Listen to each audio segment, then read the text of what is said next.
Good morning, Bobcats. So yesterday we read the first part of Chapter 10, which is Green Gurgling Gas, and found out that Sheila's friend Mouse can't come, which really upset her.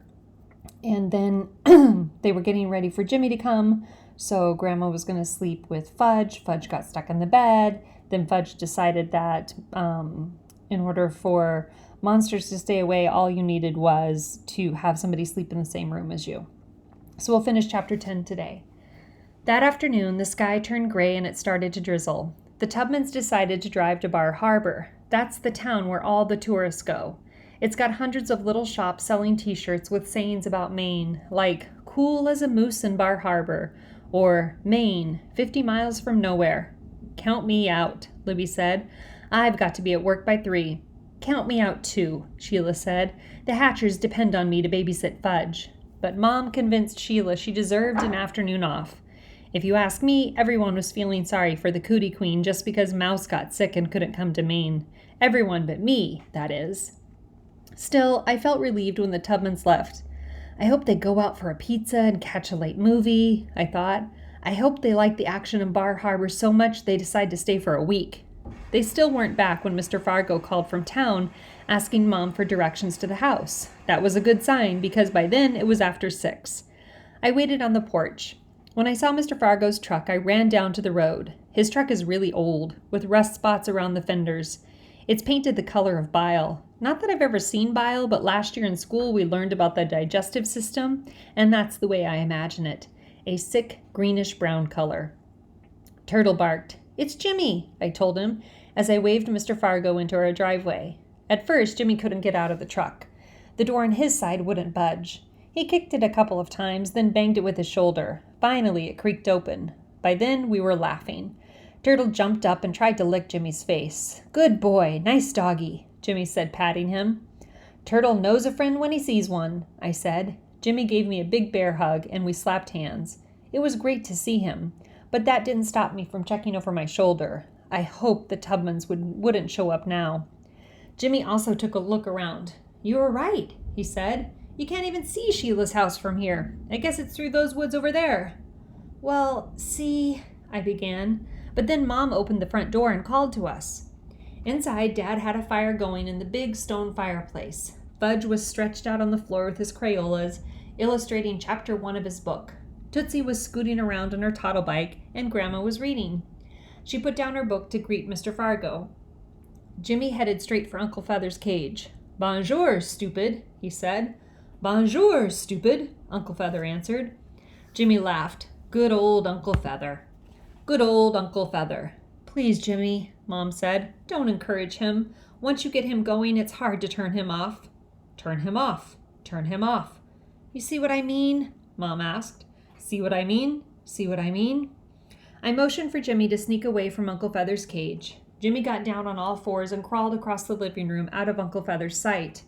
As he did, Tootsie held her arms out to Mr. Fargo. "Up," she said, "up."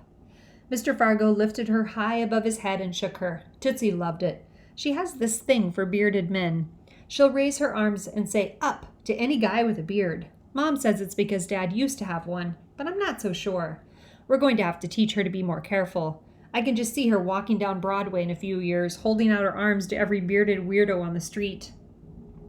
Mom took Tootsie from Mr. Fargo. "Thanks for driving Jimmy all this way, Frank," she said. "I know what a long trip it is." "Used to come up here in the old days," Mr. Fargo said, "with my ex-wife. You remember my ex-wife, don't you?" Uh-oh, I thought. I hope he's not going to start in on Mrs. Fargo, because Jimmy really hates it when he does. "How about something to drink, Frank?" Dad asked. I was glad he changed the subject. "Some fizzy water if you have it," Mr. Fargo said. "Coming right up." Mom smiled, but I could tell she was tense. A lot of people get tense around Mr. Fargo. I think it's because he never smiles, even when he's trying to be friendly. "How about this Maine weather?" Mom asked. "You have to weather, whether or not," Mr. Fargo said. Jimmy groaned. "That's so bad, Dad." I heard a car pull into the driveway. Oh no, I thought, not now. The car doors slammed, and a minute later the Tubmans came bounding up the porch steps and into the house. Sheila headed straight for the fire. "It's so cold and damp," she began. She stopped when she saw Jimmy. "Oh, it's you." "What's she doing here?" Jimmy asked. "I'll explain later," I whispered. But Sheila explained for me. "I happen to live here. This happens to be my house." "I thought this was your house," Jimmy said to me. "Well, see," I began. "We share the living room and the kitchen," Sheila said. "We eat breakfast and dinner together every day." Jimmy looked at me. "I don't get it." "It's like two houses in one," I told him. "It's like they're connected." "Connected?" Jimmy said. "Yeah, joined together," I said. I looked over at Sheila. She was enjoying this. "Joined together," Jimmy said. Sheila laughed out loud. I glared at her. "See, our family lives over there," I explained, pointing to our side of the house, "and her family lives over here, and the living room and the kitchen are sort of in the middle." Jimmy just stood there with his mouth half open. Sheila picked Jake up and started kissing her. "Isn't my dog adorable?" she asked Jimmy between smooches. "I thought you were afraid of dogs," Jimmy said. "She is," I told him. "That's not true," Sheila said. "I just don't like big, smelly dogs." Turtle, who was asleep in the corner, raised his head. "Attack," I told him mentally. But he didn't get my message. He just scratched himself and went back to sleep. Sheila carried Jake over to Jimmy and put her in his arms. "Rubber belly, she loves that." Jimmy held Jake like a baby. "She's so soft." This was too much. I was glad when Dad called. "Dinner's almost ready. Pasta with Anne's special sauce." Mr. Fargo suddenly came to life and said, "Better get our things inside, Jimmy." When Jimmy and his father went out to the car, Mom said, "Did he say our things?" "He meant Jimmy's things," I told her. "I hope so," Mom said, looking worried. But then Jimmy carried one duffel bag into the house and Mr. Fargo carried another. "I don't have much," Mr. Fargo said. "Just this and my art supplies." "You're planning to stay with us?" Mom asked. "No point trying to camp out in this weather," Mr. Fargo told her. From the look on Mom's face, I thought she might faint. There was a long, awkward silence. Finally, Dad said, "You can have the sofa in here, Frank. It's the only available space left." "Unless Grandma sleeps with Buzzy Sr., Fudge said. "Then I can sleep in Grandma's bed and Mr. Fargo can have the rollaway." Everyone looked at Fudge, including Mr. Fargo. "Don't go to any trouble," he said. "This sofa looks mighty good to me." Later, when Jimmy and I were in the bathroom getting ready for bed, he said, "I'm really embarrassed about my father.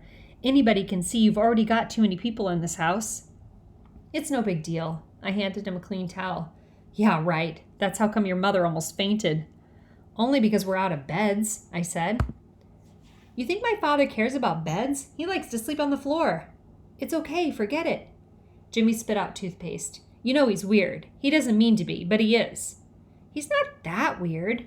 I flushed the toilet, which reminded me of my poison gas story. "Look," I said, "I'm embarrassed too.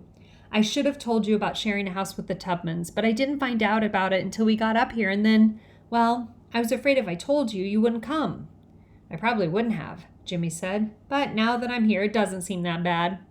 I was glad I wouldn't have to lie to Jimmy after all, and telling him the truth wasn't as hard as I thought it would be. Still, I couldn't help wondering how he would have reacted to my story. I decided to find out. As soon as I were in bed, I said, "Did you hear about the poison gas?" "What poison gas?" "The poison gas in the toilets." "What toilets?" "Some guy up here. He had poison gas in all of his toilets." "What do you mean, poison gas?" Jimmy faced me and propped himself up on his elbow. "It was this green, steamy, gurgling stuff that bubbled up every time he flushed." "Green, steamy, gurgling stuff?" Jimmy started to laugh. "It's not funny," I said. "It's an environmental disaster." "An environmental disaster?" Jimmy said. "Where'd you read that? In the National Enquirer?" "You don't think it's possible?" "Yeah, I think it's possible if the guy ate something that didn't agree with him." Jimmy broke up laughing. "Ha ha," I said as I reached over and turned out the light.